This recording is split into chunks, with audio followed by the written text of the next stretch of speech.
everybody. Thank you for watching Just Upright. My name is Doc Jing Ruder. I'm a doctor of physical therapy and I'm a certified dementia practitioner.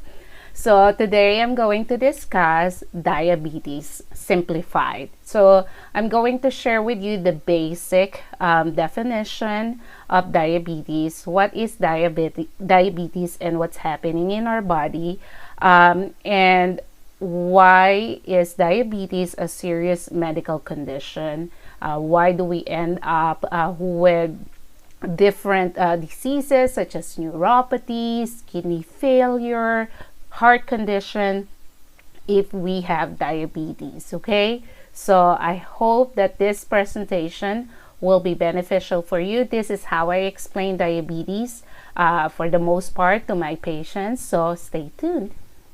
You can check out our website, justuprighttherapy.com, and you can see what we do in Just Upright Therapy Services here in St. Louis, Missouri. We help people age 50 plus in St. Louis to stay active, mobile, and avoid falls so that they can live independently at home and continue to take care of loved ones. These are the services we provide.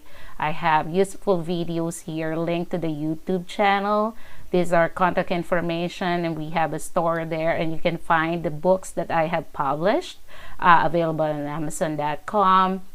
And I have tried and tested products here we use as a family for kids, for adults, and for older adults, the equipments that I usually recommend for my patients based on their needs. So check that one out. Thank you. Okay, so there are types of diabetes. This is from healthline.com, and I find it very simple definition.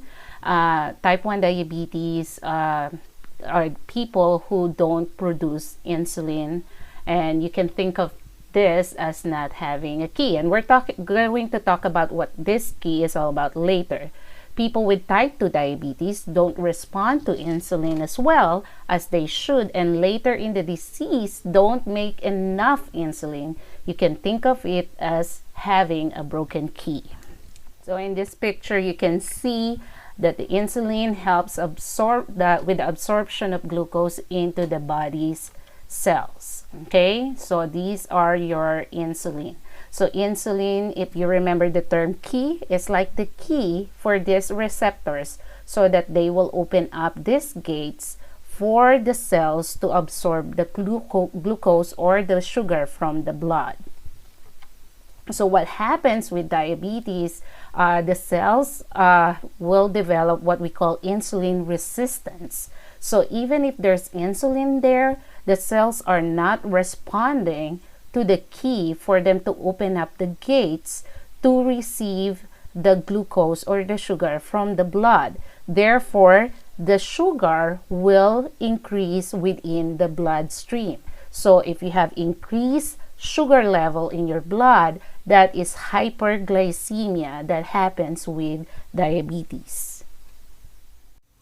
Okay, so don't run away because you will see this formula.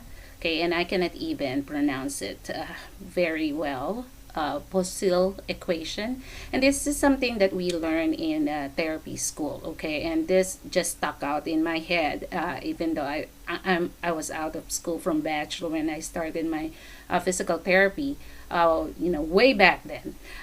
But this will explain to us about the blood flow. So the blood flow, if you can see the Q, it means the blood flow. It's directly related to the change in pressure and radius, which is the half of the diameter. So it just pertains to how big the blood vessel or how small the blood vessel.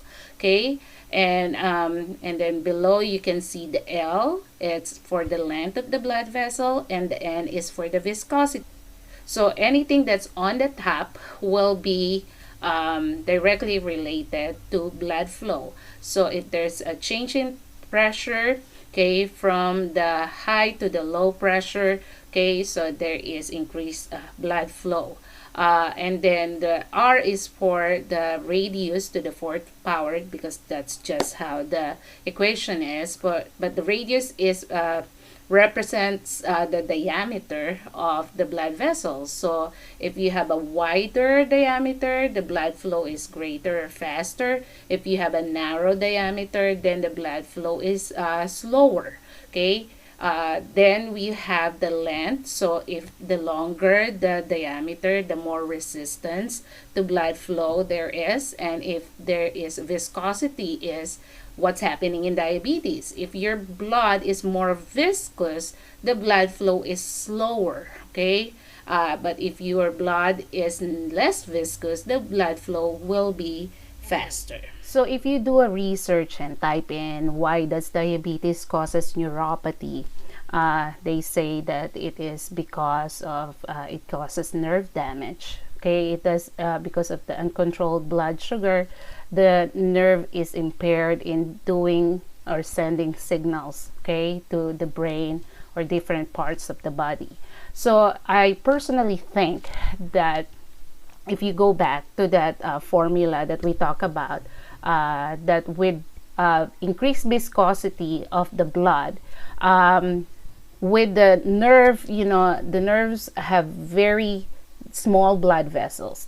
The nerves for our hands, for our feet, for our eyes. So if the blood vessels are too narrow, and then couple it with too much viscosity of the blood, it's almost like impossible for the blood to supply or nourish that nerve or those nerves. So what I explain to my patient is that it's like your nerves are withering plants, so they don't get the water that they need to flourish. So people end up with diabetic neuropathies. And my patients often describe this as like pins and needle sensations, painful all the time, to the point sometimes in severe cases they cannot feel their hands and feet anymore. Okay, so that's the effect on the nerves. For the eyes, so the same thing, because the eyes, very delicate blood vessels, small blood vessels, and it damages the nerves of the eyes. So other effects of diabetes is for the heart. So I always give an analogy. Suppose you have a smoothie, and smoothies are thick, and what kind of straw do you use for a thick smoothie? Is it the regular narrow straw, or is it the bigger straw? Of course, you will use the bigger straw, because the bigger straw, you can easily drink the smoothie. With the narrow straw, it will take you forever to drink the smoothie, and it's so hard to sip it. Okay, so that is like an analogy for the heart. So although the heart doesn't sip blood, but it pumps. So imagine if you the heart pumping this viscous blood over and over again, so the heart eventually will fail, or will have disease, okay, or what we call like cardiomyopathy, and heart failure, and different kinds of heart condition, because practically we overwork the heart. So that's why it is not uncommon for diabetic patients to have heart condition. Same as true for kidneys. The kidneys filter our blood 24/7, and of course the kidney will work harder if it needs to filter the blood that is more viscous. So it damages the lining of the kidney. So it is not uncommon for diabetic patient to have kidney disease, acute kidney disease or chronic kidney disease, and then eventually kidney failure, that they need dialysis.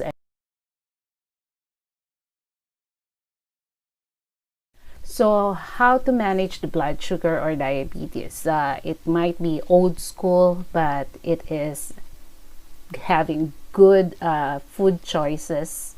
Okay, and this is the chart. You can download it. You can go and look for it, Google it, with food that is high in glycemic index versus food with low glycemic index. So you want to have food that is low in glycemic index, so it will not shoot your blood sugar skyrocketing after you eat. You need the food with low glycemic index, meaning they can be digested slowly by your body, so it will not spike your blood sugar. And then having a healthy weight because most people with diabetes type 2 are overweight, so gaining a healthy weight is helpful, very helpful.